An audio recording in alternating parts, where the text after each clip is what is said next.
Comment éviter l'épuisement de l'aidant familial ou l'épuisement professionnel dans une situation de soins avec un proche, un parent ou un patient, une personne qui nécessite des soins. C'est ce que je vais vous partager dans cette vidéo. J'avais fait au préalable un article sur mon blog territoire-infirmier.com que vous pouvez lire. Et dans cette vidéo, je vais vous partager, approfondir un peu plus ce sujet, qui pour moi est un sujet central dans les soins infirmiers, dans les soins de manière générale. Voilà. Donc, si vous ne connaissez pas mon blog, j'ai publié un blog territoire-infirmier.com qui reprend ce genre de sujet. Vous pouvez aller consulter certains des articles. Je fais cette vidéo parce que tout soignant ou toute personne aidante familiale est confronté un jour à cette situation, l'épuisement, la fatigue, fatigue mentale, fatigue physique, ce qu'on appelle la charge mentale. Et donc, c'est un vrai sujet, puisque moi, je trouve qu'aujourd'hui, il n'y a rien qui est fait dans ce domaine-là. La seule chose qui est faite, c'est la prévention dans les écoles, c'est-à-dire de donner des outils, des techniques et une posture professionnelle aux étudiants en soins infirmiers et aux étudiants de santé, ce qui est très important et nécessaire. Mais il faut, je pense qu'en fait, il manque quelque chose parce que on sait aujourd'hui que les études sont faites dans les meilleures conditions possibles. Donc, c'est ce qu'on appelle les études théoriques. Mais on sait que sur la pratique, sur les lieux de stage, ou bien dans la pratique professionnelle, on sait que c'est autre chose. Et beaucoup de personnes vont travailler en France suite à leur diplôme, mais de plus en plus de personnes vont travailler dans d'autres pays en Europe, voire à l'étranger. Et vous allez être confronté à beaucoup de situations qui vont vous challenger au niveau professionnel. On sait que votre activité professionnelle a un impact direct sur votre vie personnelle et votre vie privée et votre bien-être de manière générale. On enseigne aux soignants que on doit s'occuper de la personne et qu'on ne doit pas faire les choses, on ne doit pas, comment dire, privilégier son confort de soignant personnel au lieu de privilégier la relation de soins. C'est valable dans beaucoup de cas, mais ce n'est pas valable dans certaines situations. Dans certaines situations où vous pouvez rencontrer de la maltraitance institutionnelle, vous pouvez avoir une charge de travail très élevée parce que vous avez des collègues qui sont absents, parce que la situation fait que vous avez beaucoup de travail. Ces règles-là ne peuvent pas être respectées et ne doivent pas être respectées, sans quoi vous courez le risque d'un épuisement ou d'un burn-out, ce qu'on entend dire le burn-out. Donc, il y a cette prévention qui est faite dans les écoles. Il y a aussi des choses avec des psychologues qui sont mis en place dans certaines structures.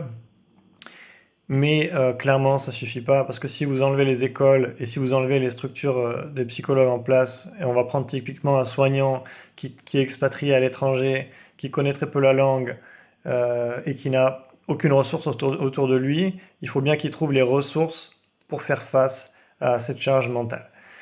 Donc, la première chose, c'est de déjà prendre en compte toutes les demandes qui vont être extérieures à la situation de soins. Je vais vous prendre un exemple qui est très répandu. Dans votre contrat de travail, vous avez une amplitude horaire de, on va dire, 11 heures de travail avec 1 heure de pause entre midi et 2. Et pendant cette heure de pause, en fait, on va vous donner le téléphone et on va vous dire il faut assurer la continuité des soins. Et si vous êtes dans une structure où il y a beaucoup d'activités, beaucoup de problématiques, beaucoup de problèmes, vous allez devoir gérer beaucoup de problèmes. Alors que c'est censé être votre heure de pause et vous travaillez 10 heures dans la journée. Donc à toutes celles et ceux qui acceptent ces conditions de travail, moi je leur dis refusez de travailler pendant votre heure de pause.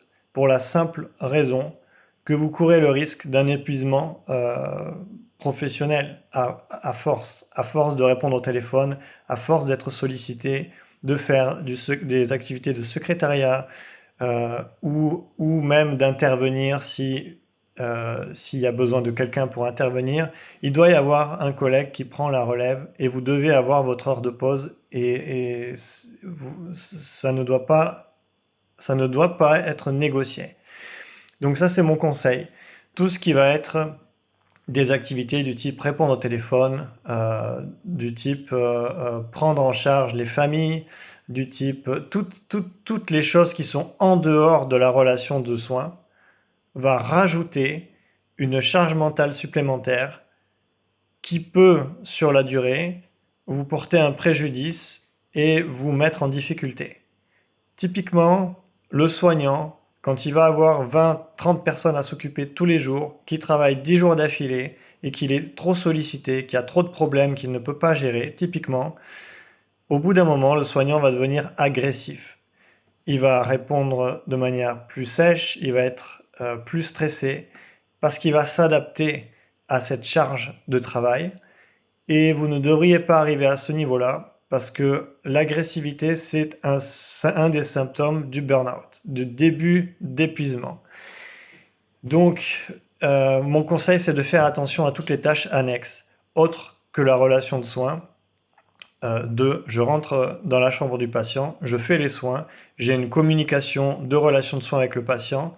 Tout ça, ça demande beaucoup de technicité, ça demande de la relation d'aide, ça demande d'être présent auprès du patient. Et si en plus de ça, vous devez gérer les problèmes du service, répondre au téléphone, répondre aux demandes des familles, réparer les problèmes qu'il y a et intervenir durant votre pause, ne vous étonnez pas d'être épuisé et de vous sentir stressé au bout d'un moment. Donc ça, c'est le premier point, c'est de se concentrer sur la relation de soins et d'éviter au maximum toutes les tâches annexes qui vont venir surcharger votre activité. Le deuxième point, ça va être ça va être la relation de soins elle-même, ce qu'on appelle la relation soignant-soigné. Même si je vais prendre l'exemple d'une personne, d'un aidant familial. L'aidant familial est la personne la moins qualifiée entre un aidant familial et une personne qui a suivi une formation dans une école de santé. Donc elle est plus sujette à l'épuisement psychologique, au burn-out, qu'un soignant qui est professionnel et qui a déjà été sensibilisé à ça. Typiquement, l'aidant familial va être confronté à un épuisement lié principalement au fait qu'il s'occupe d'une seule personne en permanence et que la distance soignant-soigné est difficilement réalisable pour lui. Premièrement parce qu'il s'occupe que d'une seule personne tous les jours, et deuxièmement parce qu'il connaît généralement cette personne et que les liens qui la lient à cette personne sont souvent difficiles à gérer. Donc, le seul conseil qu'on peut avoir, c'est de passer le relais à une équipe soignante ou passer le relais à quelqu'un d'autre. Ou alors, si vous pouvez le faire, et c'est très rare, c'est d'arriver à créer une distance et de vous dire, d'essayer de comprendre la maladie qu'a la personne dont vous occupez, la charge que cela représente pour vous, et de prendre vos distances émotionnellement et psychologiquement dans cette relation de soins.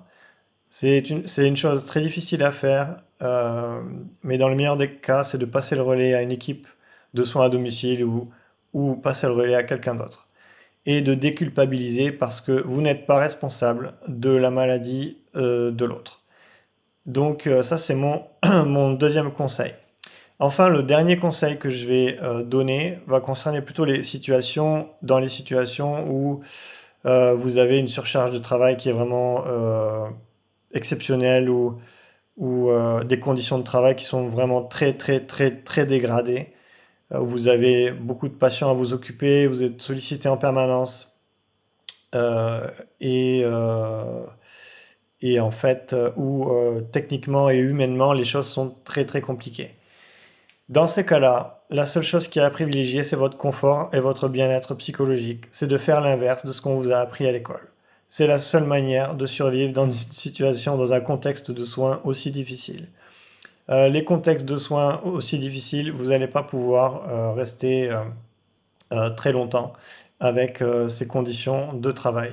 Donc typiquement, ça va être de vous concentrer sur le minimum qui doit être réalisé, c'est-à-dire sur le soin qui doit être réalisé pour le bénéfice de la personne.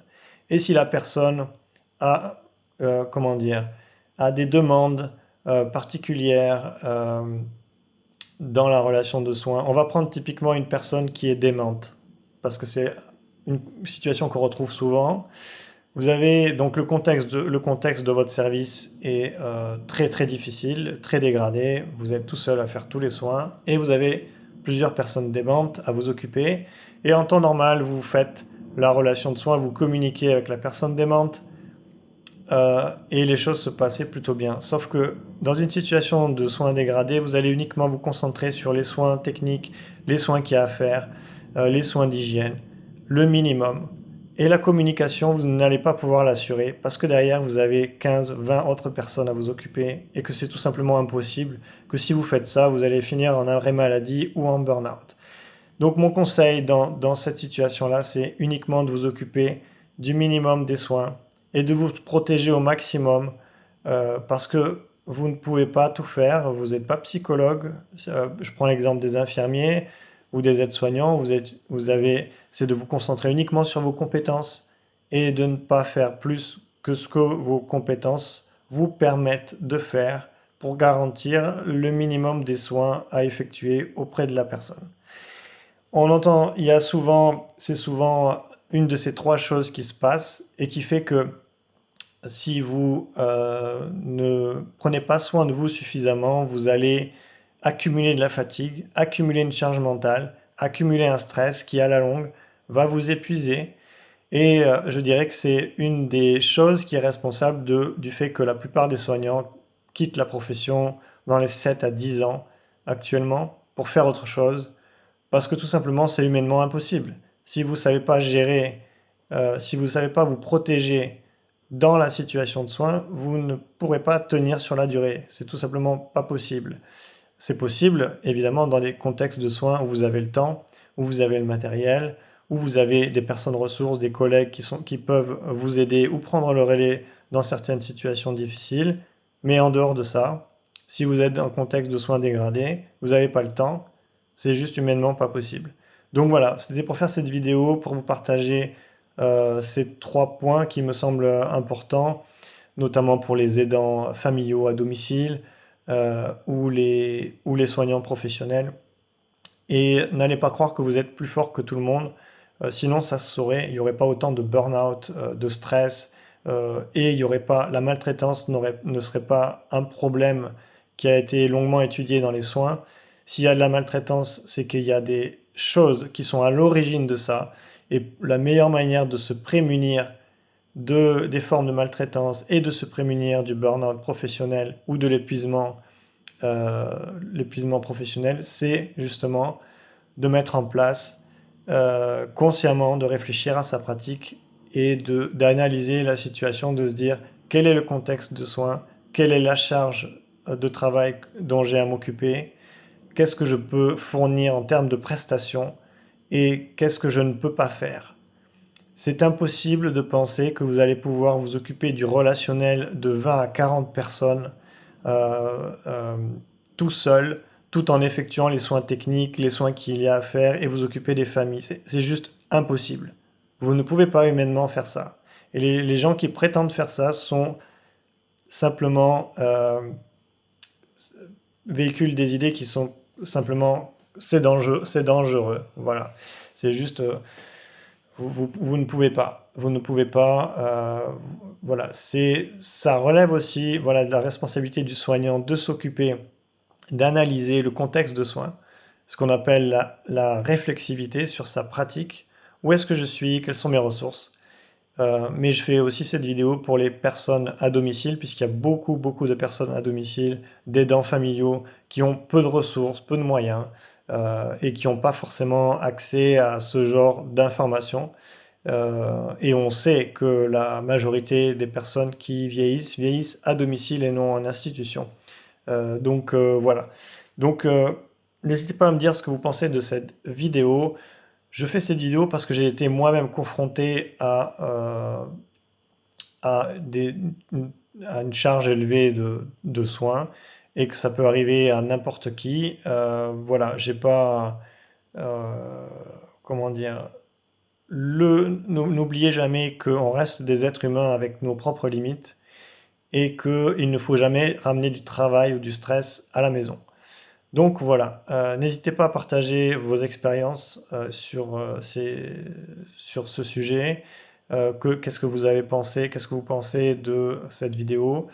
Voilà, cette vidéo, je la fais essentiellement pour les gens qui ont peu de formation ou peu d'informations sur ce sujet. Et mon message, c'est de faire attention à toujours bien analyser le contexte de soins, la situation, et de passer le relais à d'autres personnes quand on ne peut pas. Voilà. Et de toujours se dire que les choses ne sont pas figées dans le temps. Vous pouvez très bien, par exemple, être dans un service ou une institution où pendant quelques mois la situation est compliquée pour diverses raisons. Ça ne veut pas dire que ce sera compliqué toujours. Donc voilà, donc il y a aussi cette démarche à faire sur euh, vous-même et sur le travail, là où vous êtes, d'analyser, de vous demander, de recontextualiser en fait votre pratique professionnelle ou votre situation d'aidant familial. Voilà, j'espère que ça n'a pas été trop long.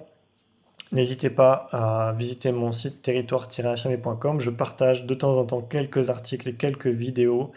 Euh, j'ai notamment accompagné les étudiantes et les étudiants à réussir leur concours d'infirmier. Je donne quelques conseils sur les études. Voilà, en toute humilité.